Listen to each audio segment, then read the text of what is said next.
I stood in the glass conference room, watching my brother slide a manila folder across the polished table. His expression was calm, almost rehearsed. "Michelle, you're no longer needed here," he said, his voice flat and professional. I blinked, certain I'd misheard him. Through the glass walls, I could see security guards waiting by the door, their arms crossed. My stomach dropped. "What are you talking about, Dylan?" I asked, trying to keep my voice steady. He leaned back in his chair, fingers steepled. "The company's moving in a new direction. Your services are no longer required." Around the table, employees I'd personally trained refused to meet my eyes. Some stared at their phones. Others studied the table like it held the secrets of the universe. The humiliation burned through me like acid. 15 years. I'd given this company 15 years of my life. Dylan smiled then, a cold, satisfied smile that made my blood run cold.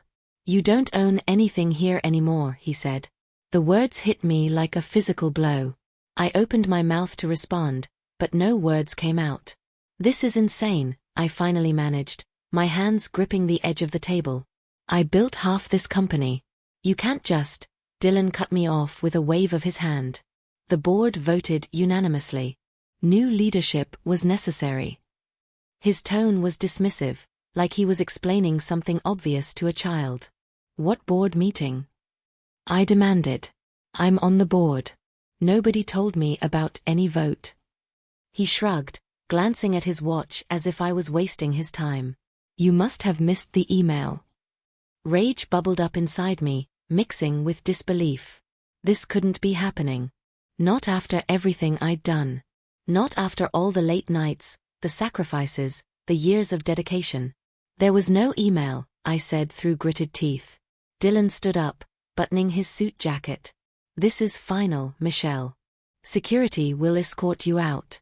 Please don't make a scene." The other board members, people I'd worked alongside for years, simply nodded. Not one person spoke up for me. Not one person questioned what was happening. That's when it hit me. I was never invited to that meeting. This had been planned. I sat alone in my car in the parking lot, hands shaking on the steering wheel. My phone kept buzzing with messages, but I couldn't bring myself to look at them. Everything felt surreal, like I was watching my life fall apart from outside my own body. "My name is Michelle Brennan. I'm 38 years old. For the past 15 years, I'd poured everything into building our family's manufacturing business from a struggling operation into a multi-million-dollar enterprise. I started right out of college, working alongside my father in the warehouse. I learned every aspect of the business: production, logistics, sales, management. When Dad got sick, I was the one who kept everything running. Dylan was off traveling, finding himself. Now he was back, and apparently, I was expendable. I stared at the building I'd helped modernize, at the sign that bore our family name. Grief washed over me. This wasn't just a job. This was supposed to be my legacy. Then I remembered something. Something my father had insisted on years ago, something he'd made me promise never to forget. The memories came flooding back. Over the past 6 months, Dylan had been slowly pushing me out. Meetings would be rescheduled without telling me. Important emails would somehow never reach my inbox. Client calls I'd scheduled would be redirected to Dylan's office. At first, I'd chalked it up to miscommunication. We were growing fast, and things occasionally slipped through the cracks. But now, sitting in my car with my career in ruins, I saw it clearly. This wasn't miscommunication. This was calculated. Every missed meeting, every redirected call, every decision made without consulting me, it had all been deliberate. Dylan had been building his case, positioning himself as the indispensable one while making me look incompetent. The worst part? I'd let it happen. I'd been so focused on the actual work, on keeping our clients happy, on maintaining our production standards, that I hadn't noticed the corporate maneuvering happening around me. But Dylan didn't do this alone. He wasn't that smart. Someone had helped him. Someone with knowledge of corporate structures and legal procedures. Someone who knew exactly how to push me out while making it look legitimate. At home, I went straight to my study and pulled out an old fireproof box from the back of my closet. Dad had given it to me years ago, insisting I keep it safe. Important documents, he'd said. Never lose track of these. At the time, I'd nodded and stored it away, more focused on the day-to-day operations than paperwork. Now, my hands trembled as I unlocked it. Inside were stacks of documents, incorporation papers, shareholder agreements, amendments filed over the years. I'd signed most of them without really reading them. Dad had always handled the legal side of things, and I trusted him completely. I spread the papers across my desk, scanning through pages of legal language that made my head spin. Then I saw it. A shareholder distribution agreement from 12 years ago. My name appeared over and over, assigned percentages I'd never paid attention to. My heart started pounding. I grabbed another document, then another. Each one showed the same thing. I wasn't just an employee. I wasn't just a board member. According to these papers, I owned a significant portion of the company. The question was, how much? I called Howard Chun the next morning. He'd been our accountant since before I was born, handling everything from payroll to taxes to corporate filings. If anyone knew the real ownership structure, it was him. Howard, it's Marcus, I said, trying to sound casual. I need to ask you something about the shareholder structure. There was a long pause. Marcus, I heard what happened. I'm sorry. Thanks. But I'm just trying to understand something. Can you tell me exactly how the shares are distributed? Another pause, longer this time. I could hear papers rustling in the background. Michelle, you should already know this. You've been receiving the annual reports. I know, I need you to confirm it for me. He sighed. You own 52% of voting shares. Your brother owns 35%. The remaining 13% is split among 3 minority investors. The room spun. 52%. I owned the majority. Didn't anyone tell you? Howard asked quietly. I couldn't speak. My throat had closed up. Michelle? Are you there? Yeah, I managed. Yeah, I'm here. Thanks, Howard. I hung up and stared at the wall. Dylan had just kicked out the majority shareholder. He'd removed the one person who actually controlled the company. The memories came flooding back with painful clarity. I was 26 when Dad pulled me aside after a long day at the factory. We sat in his office, the same office I'd occupied until yesterday. Son, I need to talk to you about something important, he'd said, pouring us both coffee. He looked tired, older than his years. The business had been struggling back then, barely surviving. I'm splitting the ownership differently than you might expect, he continued. Dylan's getting a significant share, but you're getting the majority. I'd protested. Dylan was older. Didn't that mean something? Dad shook his head. This isn't about age. It's about who I trust to protect what we've built. Dylan's brilliant, but he's impulsive. You're the steady one. You think things through. You care about the people here, not just the profits. You're getting 52%, he said firmly. That's non-negotiable. But Michelle, promise me you'll never forget that. Promise me you'll always know what you own. I'd promised, then promptly buried myself in work. Now, sitting in my study, grief washed over me again. Dad had tried to protect me. He'd seen something in Dylan that I'd been too blind to see. And my brother had never bothered to check the records. The messages started coming in that afternoon. Former co-workers, people who'd been in that conference room, reached out with carefully worded texts. Sorry about what happened. This isn't right. We're all shocked. But the message that made my blood boil came from Angela, our former operations manager. Dylan's celebrating. Big dinner tonight with his inner circle. He's already talking about restructuring departments and cutting what he calls dead weight. There's a list going around. People are terrified. I read the message 3 times. Dylan wasn't just removing me. He was planning to gut the company, to fire people who'd dedicated years of their lives to building something meaningful. People with families. With mortgages. With children to feed. The heartbreak I'd been feeling hardened into something else. Something cold and focused. Dylan thought he'd won. He thought he'd successfully pushed out his competition and could now run the company however he wanted.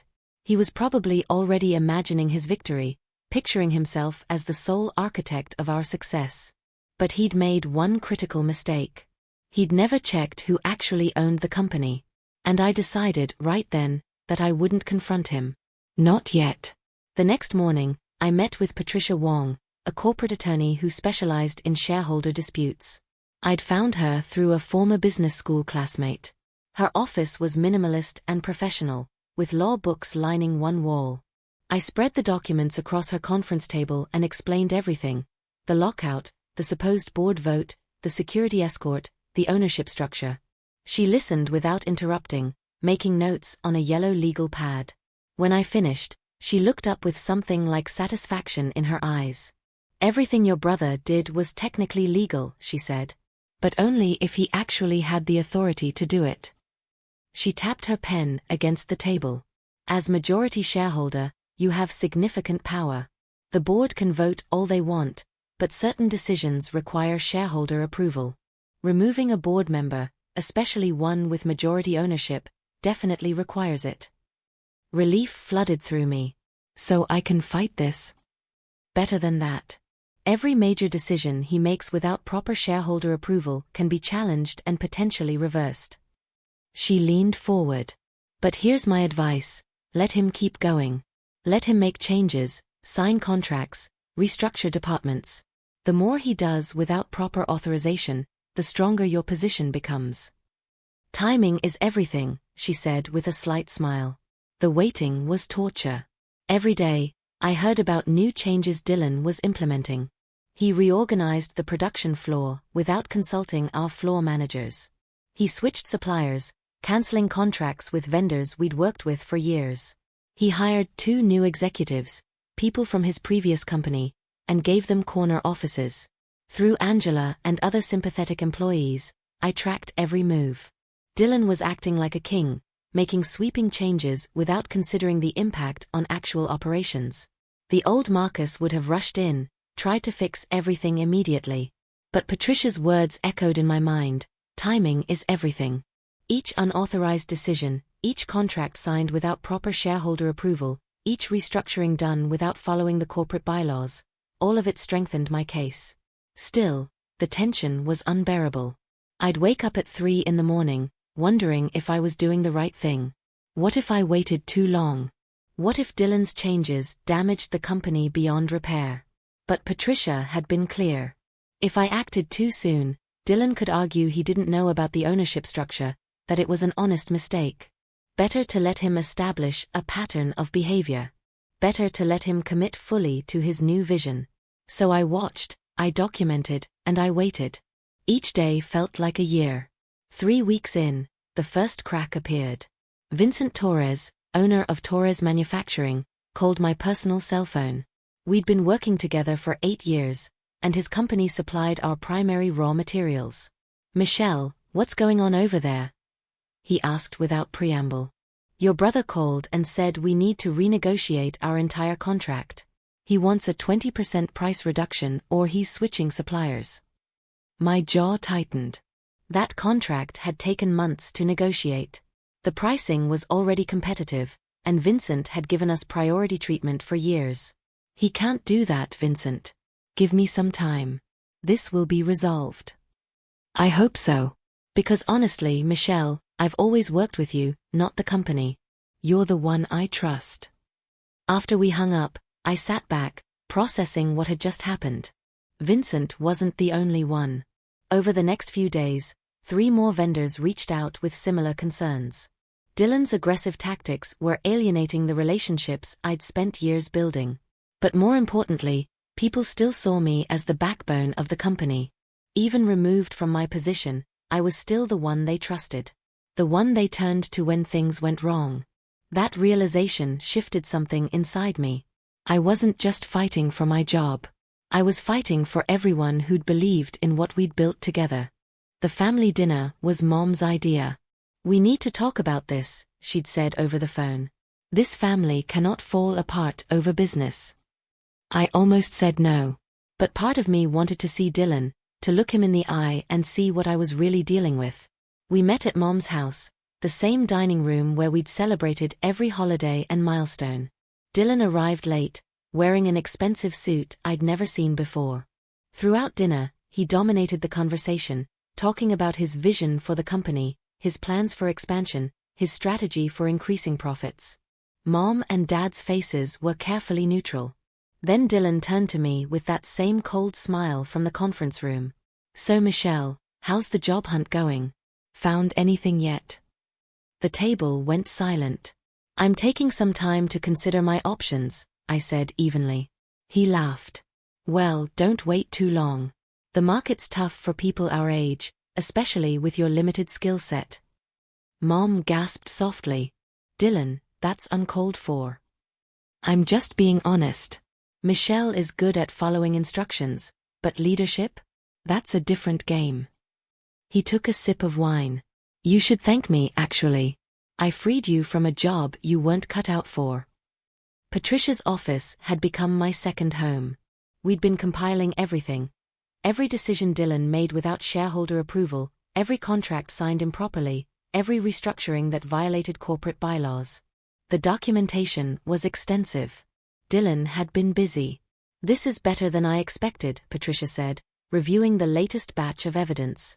"He's made at least 15 major decisions that require shareholder approval according to your corporate bylaws. The supplier changes alone could be challenged." She pointed to a particularly problematic contract. "This one's especially egregious. He committed the company to a 3-year lease on new warehouse space without any board oversight. That's a 7-figure commitment." I felt a grim satisfaction. "So what's our next step?" "We request an emergency shareholder meeting. By law, as majority shareholder, you have the right to call one at any time. We present the ownership structure and document every unauthorized action." She looked up at me seriously. "The board will have no choice but to address this. Several of these contracts are now vulnerable to legal challenges. The company could face significant liability if we wanted to push it." "How long do we wait?" "Another week. Let him dig just a little deeper. Then we strike." That week felt endless. I learned through Angela that Dylan was preparing paperwork to formally remove me from all corporate records. "He's got the lawyers working on it," she told me over coffee. "They're planning to present it at next month's board meeting. Once it's finalized, he thinks you'll have no legal standing to challenge anything." My heart raced. This was it, his attempt to close every door permanently. Patricia had warned me this might happen. "When he tries to finalize your removal, that's when we move," she'd said. "That's when the stakes are highest and our response will have maximum impact." I called her immediately after talking to Angela. "They're preparing to formalize my removal next month." "Perfect," Patricia said, and I could hear the satisfaction in her voice. "That means he's confident. Overconfident. We'll file our notice for an emergency shareholder meeting tomorrow. It'll hit his desk like a bomb." That night, I couldn't sleep. Part of me felt panic rising. What if we'd waited too long? What if Dylan had somehow found a way to bypass the shareholder structure? But another part of me felt calm. Strategic. Patricia smiled when I told her about the panic. "Let them try," she'd said. "Every move they make now just proves our point." The formal notices went out the next morning. As majority shareholder, I was requesting an emergency meeting of all shareholders and board members to address serious corporate governance concerns. Patricia's firm delivered them via courier, ensuring there was a paper trail. Dylan called within an hour. My phone buzzed on the kitchen counter, his name flashing on the screen. I let it ring twice before answering. "Michelle." His voice was tight, controlled fury barely contained. "What the hell is this?" "It's exactly what it says. A shareholder meeting." "You're not a shareholder. You were an employee. You don't have standing to." "Actually, Dylan, I am a shareholder. I've always been a shareholder. Maybe you should check the corporate records before making assumptions." Silence. I could almost hear his mind racing. "This is ridiculous. You're wasting everyone's time with some desperate, See you at the meeting, I said calmly.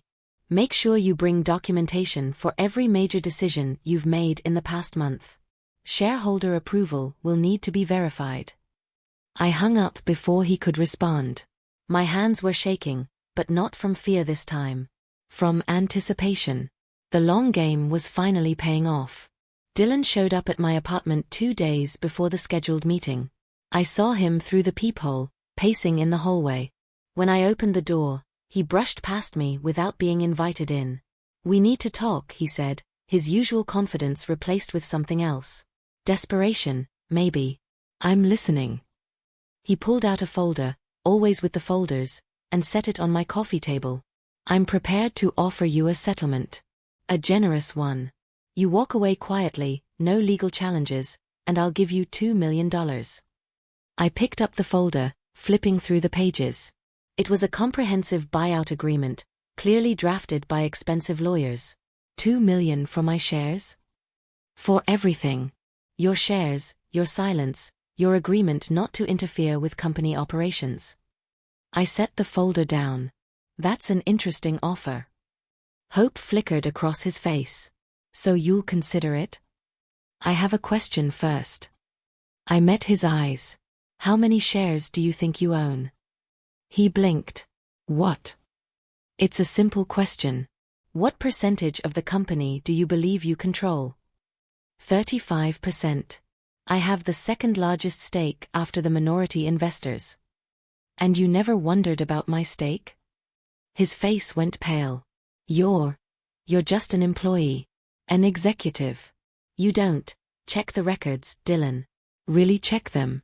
Then ask yourself if $2 million is a fair price for majority control of a multi-million-dollar company. I walked to the door and opened it. See you at the meeting. The boardroom looked exactly the same as it had 6 weeks ago when Dylan kicked me out. Same glass walls, same polished table, same uncomfortable chairs. But this time, I wasn't standing alone. Patricia sat beside me, her briefcase open and organized. Across the table, Dylan sat with his 2 lawyers, his face carefully blank. Howard, our accountant, was there, along with the minority investors and the board members who'd watched silently during my removal. The tension in the room was electric. Patricia began calmly, laying out the legal framework. She explained shareholder rights, corporate governance requirements, and the proper procedures for major business decisions. Dylan's lawyers tried to interrupt, but Patricia smoothly talked over them. Before we proceed with the agenda, she said, I think it's important that everyone in this room understands the actual ownership structure of this company. She nodded to Howard. Mr. Chen, could you please provide the current shareholder distribution? Howard stood, his hands slightly shaking as he distributed copies of the official records. According to our corporate filings, current as of this morning, the ownership structure is as follows. He paused, glancing at Dylan. Michelle Brennan owns 52% of voting shares. Patricia slid a stack of documents across the table, each one meticulously tabbed and organized. These are the original shareholder agreements, signed and notarized. The room erupted. 2 board members started talking at once. One of the minority investors dropped his coffee. Dylan's face had gone from pale to gray. That's impossible, one of Dylan's lawyers stammered. Our client was informed that. Your client was misinformed, Patricia said crisply. These documents have been on file with the state for 12 years. They're public record. Anyone could have accessed them. She turned to Dylan. Did you check the ownership structure before moving to remove Michelle from his position? Dylan couldn't speak. His mouth opened and closed, but no sound came out. Howard cleared his throat. I sent annual shareholder reports to both siblings. Every year. The ownership percentages are clearly listed. Patricia continued, her voice calm but devastating. Let me be clear about what this means. Every major decision made in the past 6 weeks, supplier changes, new leases, executive hires, restructuring plans, all of it required majority shareholder approval. None of it received that approval. She let that sink in.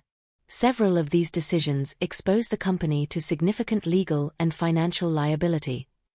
Dylan finally found his voice. I didn't know. Nobody told me. The records were always available, Patricia cut him off. Ignorance of the ownership structure doesn't excuse unauthorized actions. A vote was called. The room was silent except for the scratch of pen on paper. The board members exchanged glances. The reality of the situation was settling in. They'd participated in removing the majority shareholder from his position. They'd approved Dylan's plans without proper authorization. If we challenge these decisions, one board member said slowly, what happens to the contracts already signed? Patricia answered immediately. Many can be renegotiated or cancelled based on improper authorization. But that would be time-consuming, expensive, and damaging to the company's reputation. She paused. Or, the board can acknowledge the error, reinstate proper governance procedures, and work with the majority shareholder to determine the company's direction. I spoke for the first time. I don't want to destroy this company. My father built it. I've spent 15 years growing it. But I won't allow it to be mismanaged or for good people to lose their jobs because of reckless decisions. Dylan's lawyer leaned in, whispering urgently to him. Dylan shook his head, looking defeated. We need to vote on next steps, Patricia said. I propose a motion to review all major decisions made since Michelle Brennan's removal and determine which require formal shareholder approval. The minority investors immediately agreed. The board members, seeing no other option, followed. Even Dylan's hand-picked executives nodded reluctantly. All in favor? Everyone raised their hands except Dylan. The vote passed. I didn't scream. I didn't gloat. Part of me wanted to throw Dylan's words back at him, wanted to humiliate him the way he'd humiliated me. But Dad's voice echoed in my head, leadership isn't about revenge. It's about responsibility. I want to be clear about something, I said, addressing the entire room. This isn't about ego or family drama. It's about protecting what we've built and the people who depend on us. I pulled out my own folder, one-eyed prepared with Angela's help. 17 employees have been flagged for termination in Dylan's restructuring plan. Most of them have been with us for over 5 years. They're not dead weight. They're experienced workers who've helped make this company successful. I looked at Dylan. That's not leadership. That's just cruelty. One of the board members shifted uncomfortably. So what do you propose? First, we reverse the supplier changes that have damaged our long-term relationships. Second, we review all new contracts to determine which ones actually benefit the company. Third, we restore the reporting structure that was working before I was removed. Patricia added, and fourth, we establish clear governance procedures to ensure this never happens again. All major decisions go through proper channels with appropriate shareholder oversight. The respect in the room had shifted. I could feel it. They weren't looking at Dylan anymore. They were looking at me. Patricia handed out another document. Given the severity of governance violations and the potential liability to the company, the shareholders request that Dylan Brennan step down from his executive position pending a comprehensive review of all decisions made during his tenure. The words hung in the air. Dylan's face went through several emotions: shock, anger, disbelief, and finally something that looked like broken resignation. You can't do this, he said, but there was no force behind it. I can, I replied quietly. And I am. Not because I want revenge, but because the company needs proper leadership. The vote was called. The minority investors voted yes immediately. The board members, faced with potential liability for their role in the illegal removal of a majority shareholder, had no choice. They voted yes. Dylan sat frozen as the results were announced. 4 yes votes. 1 abstention from me. 0 no votes. Dylan Brennan is removed from all executive duties effective immediately, Patricia said formally. A full review of all operational changes will begin tomorrow. Dylan finally looked at me, really looked at me. His eyes were red. I'm your brother, he said, his voice cracking. We're supposed to be family. The words cut deeper than any insult he'd thrown at me during that dinner. I know, I said. I wish you'd remembered that before you kicked me out. He stood up slowly and walked out without another word. Nobody tried to stop him. The days following Dylan's removal were chaotic but hopeful. Employees who'd been terrified of losing their jobs under Dylan's restructuring suddenly had new energy. Angela pulled me aside after my first official meeting back. "People are relieved," she said. "Actually relieved. Dylan's changes were destroying morale." The first thing I did was contact Vincent Torres and the other vendors Dylan had alienated. "I'm back," I told them simply. "Let's restore our partnerships." Vincent laughed, the relief clear in his voice. "Thank God. Your brother was going to run this company into the ground in 6 months." Slowly, stability returned. The floor managers who'd been sidelined were brought back into decision-making. The termination list was shredded. The expensive executives Dylan had hired were let go with severance packages. But it wasn't just about reversing damage. We had to move forward. I called an all-staff meeting in the warehouse, something we hadn't done in years. "I know the last 2 months have been chaotic," I told them. "You've seen leadership fight, seen uncertainty about the future. I'm sorry for that." I looked around at faces I'd known for years. But this company is more than one person or one family. It's all of us. And I promise you, we're going to make decisions together moving forward. Rebuilding trust took time. I established weekly leadership meetings with department heads, something Dylan had eliminated. I created a transparency initiative where major decisions were communicated company-wide before implementation. The minority investors, initially wary after the chaos, became strong allies. I brought them into strategic planning sessions and actually listened to their input. Patricia helped me draft new corporate bylaws that prevented the kind of unauthorized action Dylan had taken. Every major decision now required documented shareholder approval. We couldn't prevent every problem, but we could make sure the structure protected everyone. The company's performance began improving almost immediately. Vendors who'd been considering leaving stayed.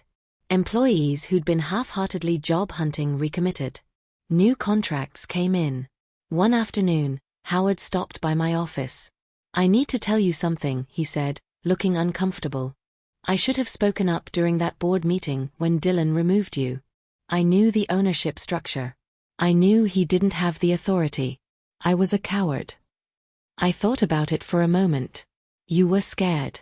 Dylan can be intimidating." "That's not an excuse. You trusted me, and I failed you." "You helped when it mattered," I said. "That's what I'm choosing to remember." Empowerment, I'd learned, wasn't about dominating others. It was about creating a structure where everyone could contribute their best work. 2 months after his removal, Dylan called me. I almost didn't answer. "We need to talk," he said. "Not about the company.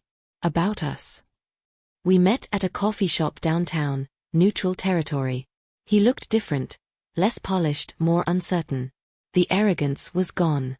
"I want to apologize," he started, then stopped. "No, that's not right. I need to apologize. What I did was wrong. All of it." I waited, letting him continue. "I was jealous. You were Dad's favorite, the one he trusted. The one who actually built something while I was off pretending to be important." He stared at his coffee. "When Dad gave you majority shares, I felt like he was saying I wasn't good enough. So I decided to prove I could run things better. That I deserved it more. By forcing me out." "By forcing you out," he admitted. "It was stupid and cruel, and I destroyed our relationship for ego." "Can we fix this?" he asked, finally meeting my eyes. I thought about everything, the humiliation, the betrayal, the weeks of uncertainty. Then I thought about Mom's face at that dinner, about the family dinners we'd never have again. "Honestly? I don't know," I said. "Maybe someday. But Dylan, you didn't just betray me. You tried to destroy people's livelihoods. You damaged relationships I'd spent years building." I stood up. "You ended this when you underestimated me. When you assumed I was too weak or too trusting to fight back." His face crumpled. "I know. I hope you figure out who you really are," I said. "But you have to do that without me." 6 months later, I sat in the same glass conference room where Dylan had kicked me out. But everything felt different now. The company had just posted its best quarterly results in 3 years. We'd secured 2 major new contracts. Employee satisfaction surveys showed the highest ratings we'd ever had. Angela poked her head in. The team's waiting for you in the warehouse. They want to do the quarterly celebration. I smiled. That was another change. We celebrated wins together now, the whole company, not just executives. As I walked through the building, I passed the shareholder certificates hanging in my office. 52%. That number represented more than ownership. It represented my father's trust, his belief that I would protect what mattered. Dylan had tried to take everything from me because he thought I was weak. He thought being steady, being thoughtful, being focused on others rather than ego, he thought those were weaknesses. He'd learned painfully that power doesn't always announce itself. Sometimes it waits. Sometimes it plans. Sometimes it lets the overconfident make mistakes until the moment is right. I'd learned something too. That protecting what you love sometimes means fighting for it. That leadership isn't about domination, it's about responsibility. And that sometimes, the people who underestimate you give you the greatest gift, the chance to prove them absolutely wrong. The quiet triumph wasn't in defeating Dylan. It was in building something better than what he'd tried to destroy.